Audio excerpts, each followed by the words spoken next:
damos inicio a la segunda parte, después que hemos visto la introducción a los profetas, al profetismo. Vamos a ver ahora otros aspectos que quiero que tengas en consideración, que formen parte de tus saberes.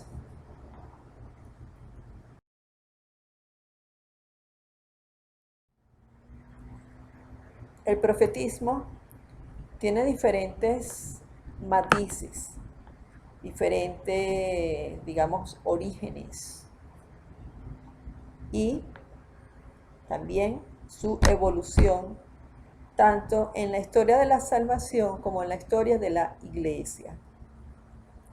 En el profetismo vamos a descubrir de manera interesante mujeres profetas, hombres profetas, mujeres y hombres de Dios.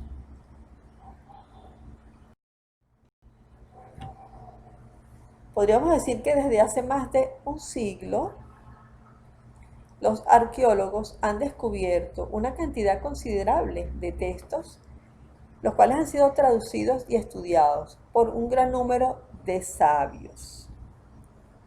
Algunos de estos textos han sido encontrados en Mesopotamia, en Egipto, en una ciudad que se llama Mari, también en otro lugar que se llama Elefantina. Han habido también hallazgos arqueológicos importantes. Igualmente los de Qumran, que te mencioné en el primer tutorial, donde se daba inicio a esta formación bíblico-pastoral, en los cuales en 11 cuevas fueron hallados una cantidad considerable de manuscritos. Te pregunto, ¿existían profetas antes de la Biblia? ¿De dónde vienen los profetas?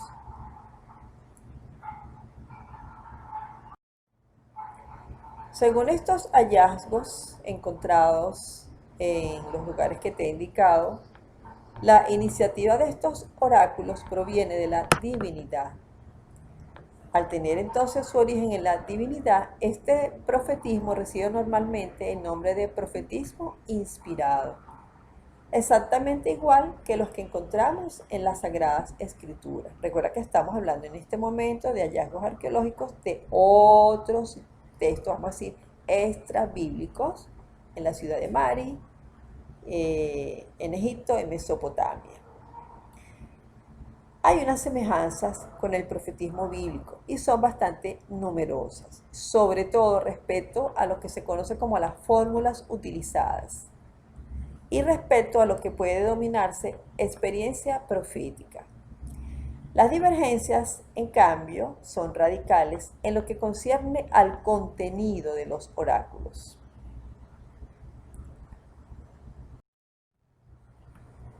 ¿Por qué?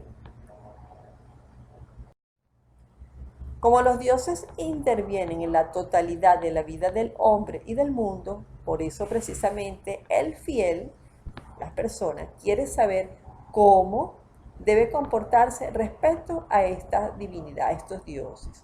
Y esto los conduce a unas técnicas de inspiración.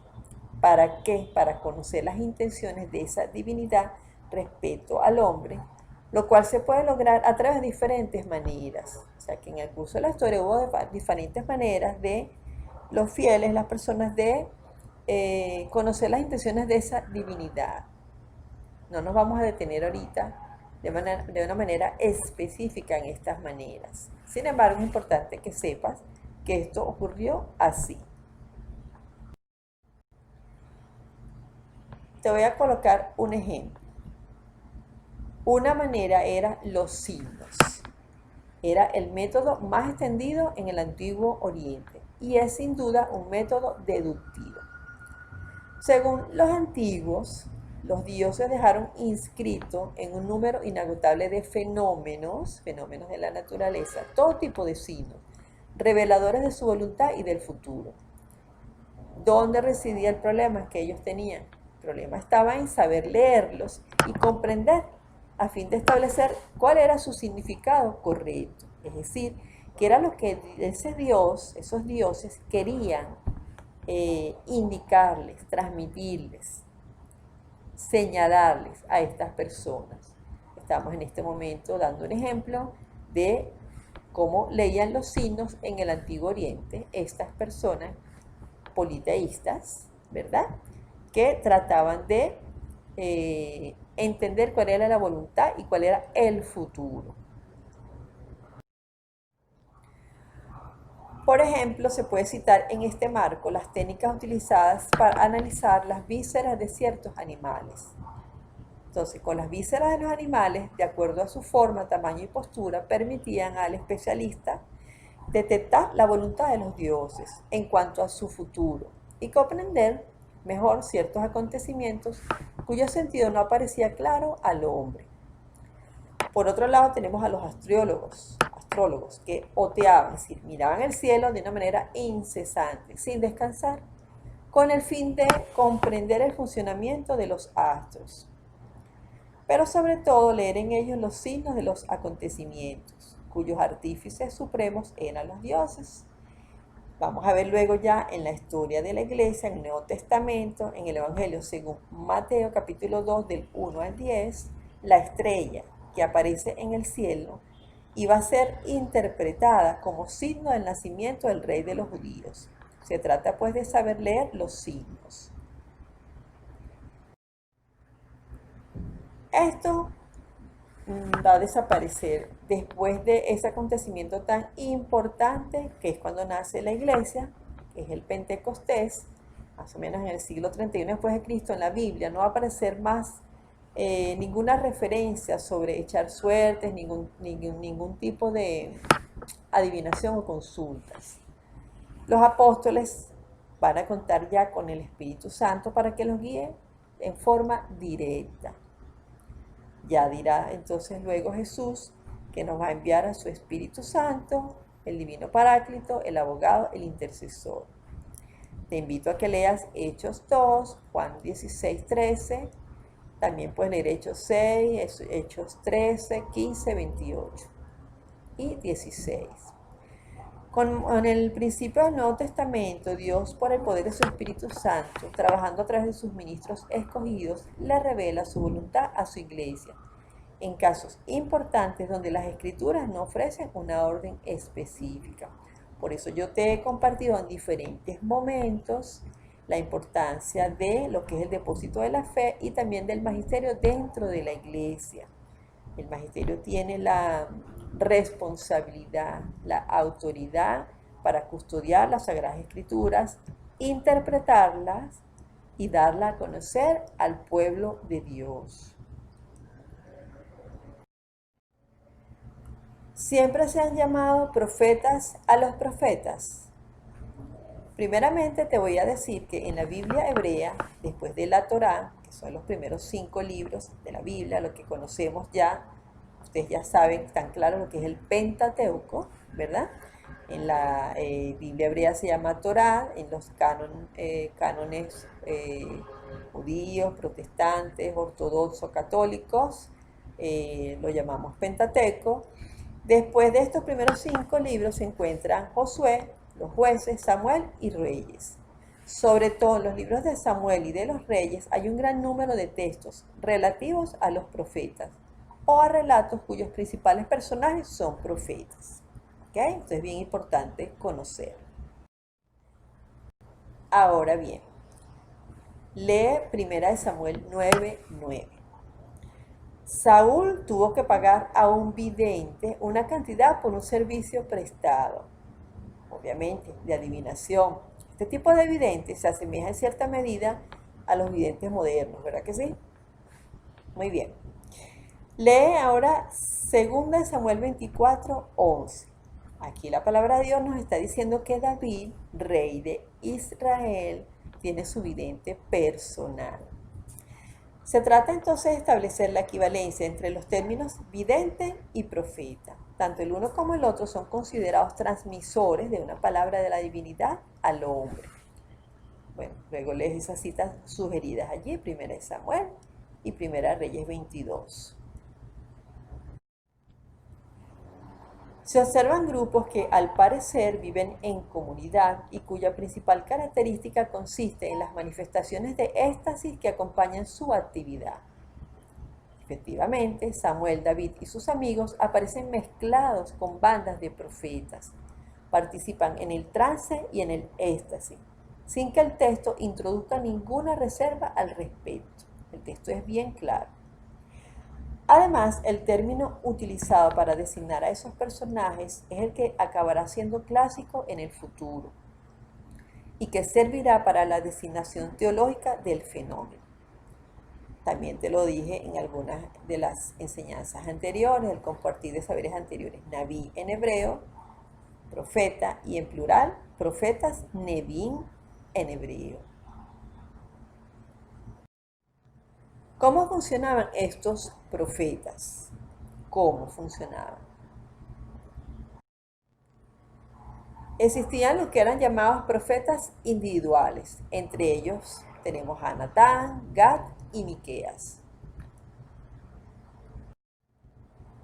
Estos profetas estaban vinculados a la corte y eran muy cercanos al rey. Te invito a que leas Natán, 2 Samuel, 1 Reyes, Gad, 1 Samuel, 2 Samuel, Miqueas, 1 de Reyes.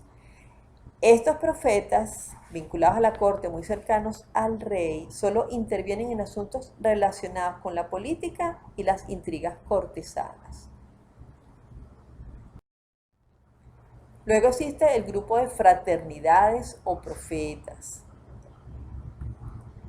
Aparecen como discípulos en torno a un gran maestro, como por ejemplo Samuel, Elías y Eliseo, que eran los grandes maestros, y en torno a él había una cantidad de personas, entonces era una fraternidad. Estaban girando alrededor de un profeta maestro. Actúan poseídos por el Espíritu de Dios. Aquí, bueno, lee 1 Samuel 9, 1 Reyes 22, para que nos ubiquemos en el contexto de esta expresión poseídos por el Espíritu de Dios, ya que llegan, en el buen sentido de la palabra, llegan a estados de éxtasis contagiosos, provocados por ritmos musicales, danzas y gesticulaciones. Aquí también te sugiero varias citas bíblicas.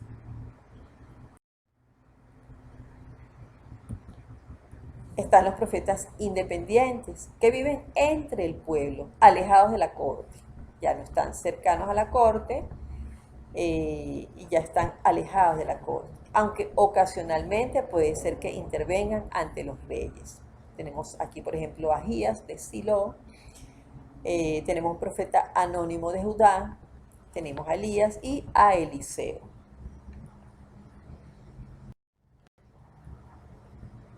Es precisamente en este contexto y en ese terreno común a otras culturas y a otras religiones donde el Dios de Israel va a suscitar hombres y mujeres que llevarán la palabra de Dios a su pueblo Israel. La teofanía. Hay una importante diferencia con los videntes profetas de otras culturas y es la teofanía. Como siempre, la teofanía es el marco de una palabra de Dios, de una misión que el Señor confía a alguien. Recordemos, por ejemplo, la teofanía de Dios a Moisés en el relato, en el episodio de la zarza ardiente. Un ejemplo.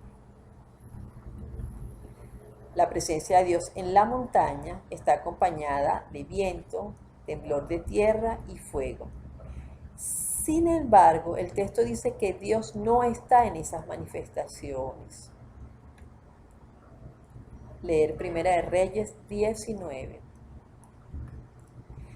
El Dios de Israel no se identifica con esos fenómenos, está por encima, porque Dios es el creador de todo lo que está arriba en el cielo, abajo en la tierra y en las aguas. Es decir, es el Dios omnipotente, omnisciente, omnipresente, es el Dios que ha creado todo. Y de esta forma se revela el lugar y la imagen del Señor respecto a Baal. También hablamos del baalismo, ¿ok? El cual en cambio sí se identifica con esos fenómenos. cerrar con esta segunda parte sobre el profetismo, lo que caracteriza al profetismo bíblico principalmente es que la divinidad habla, también aun cuando nadie le pregunte.